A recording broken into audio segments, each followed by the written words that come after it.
Hi, this is Anil and welcome to the video tutorial for the Learning Lad on C++ programming. So in this tutorial we're gonna learn about the switch statement in C++. So in the tutorial on if statement, we have learned that using the if statement we can compare the value of a variable using the comparison operators. Let's say in your program you want to check whether the value of a variable equal to a bunch of values. At that time what we can do is we can use the if and else if, and we can form the condition using the equal to operator. But in C++ we have something called switch. So the switch statement allows a variable to be tested for equality against a list of values. So each value is called a case and the variable being switched on is checked for each case. So I've written the syntax of the switch statement here. So as you guys can see here, to use this switch we need to write the keyword switch, and here we need to write an expression. So this expression must evaluate to an integral or enumerated type. So whatever the value we're gonna have here, or whatever the result of the expression that we're gonna have here, will be compared to each and every value placed in this case statements.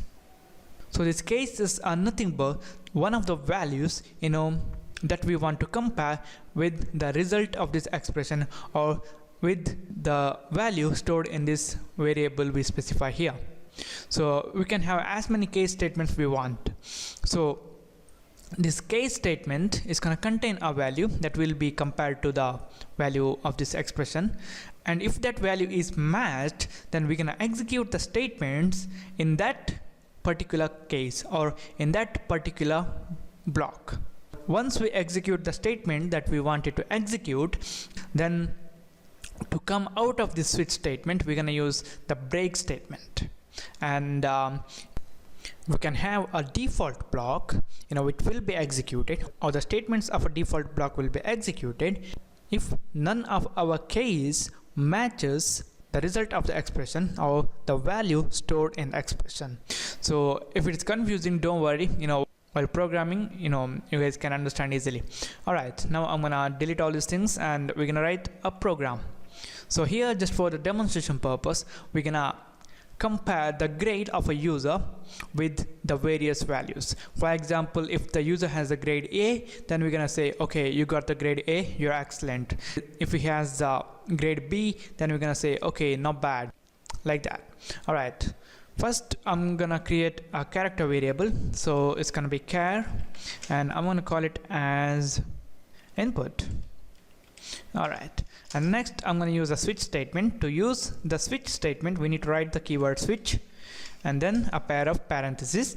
So between these parentheses we need to write the expression or the variable that we want to compare with a bunch of other values. So here in this case we want to compare the value of this input variable. That's why I'm going to write the input here. So it can be an expression.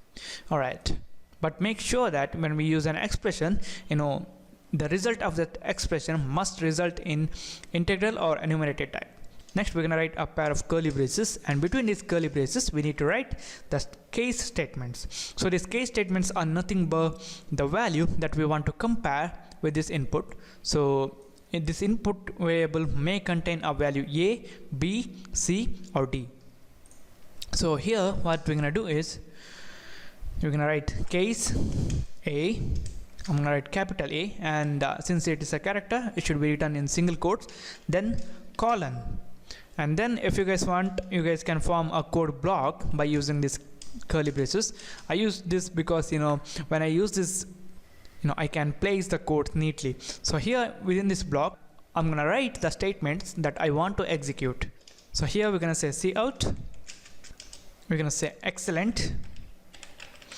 And next, if you guys want to write any statements you guys can write, but here we just want to write only this much, and we need to write the break statement to come out of this switch after executing this case.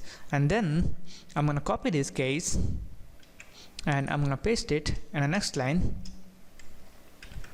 and 2 more times.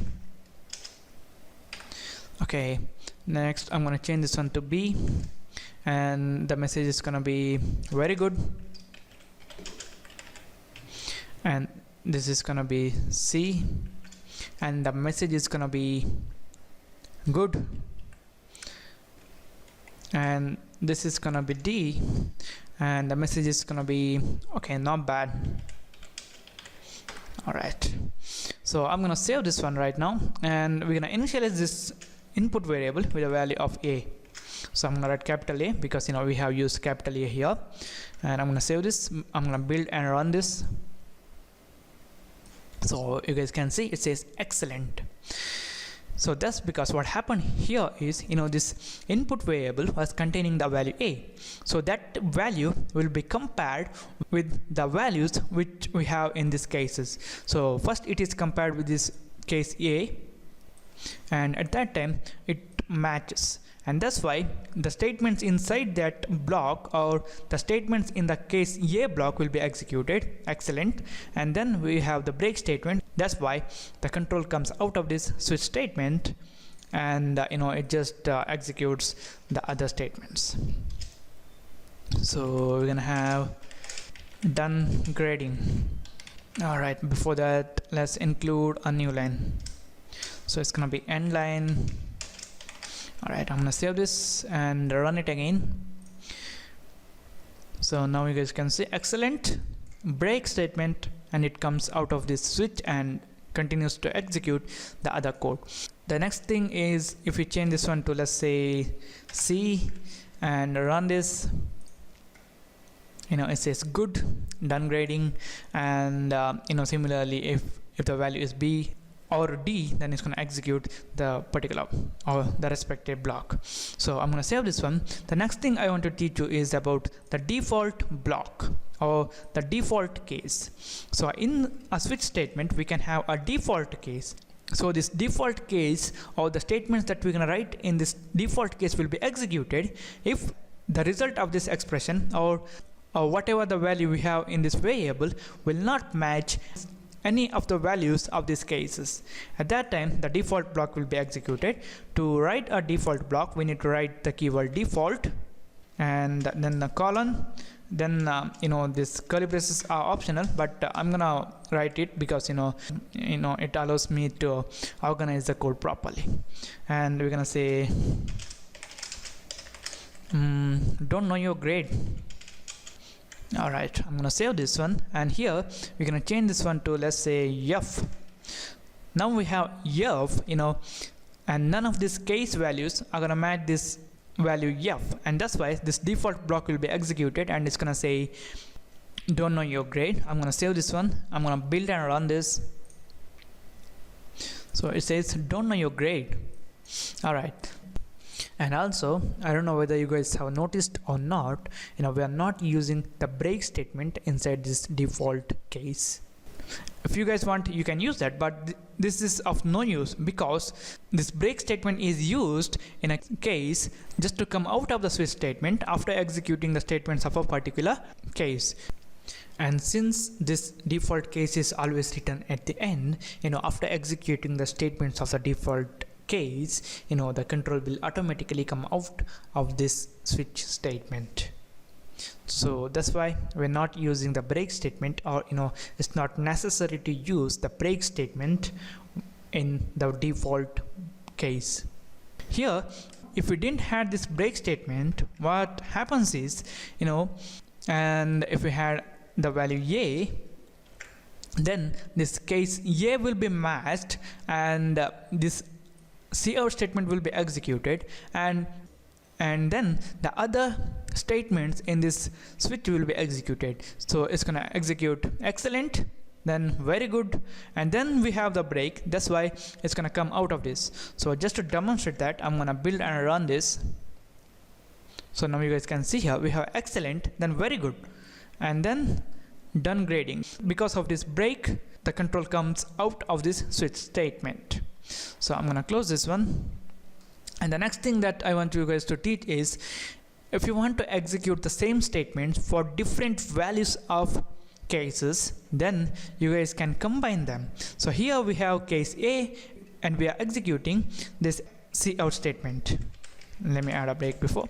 Okay, now I want to execute these statements for the case small a also, so I can combine that. So it's going to be case and small a and again the colon, and these statements in this block will be executed if this input variable contains a capital A or a small a. So you guys can combine that.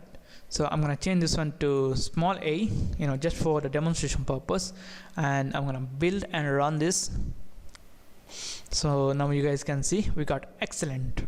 So similarly, you guys can write as many case statements you want in your program, and you guys can group as many cases to execute the same code. And the next thing is the data type of the constant expression or the data type of a case value must be same as the data type of the result of this expression in the switch. So if this case value has character data type, then this switch variable must have a character data type, and if it is int, it should be int. So this is it, guys. This is about the switch statement in C++. Thank you for watching, and don't forget to subscribe to my channel. If you guys have any doubt, don't hesitate to ask us, and like our Facebook page at facebook.com/learninglad, and I'll see you in the next tutorial.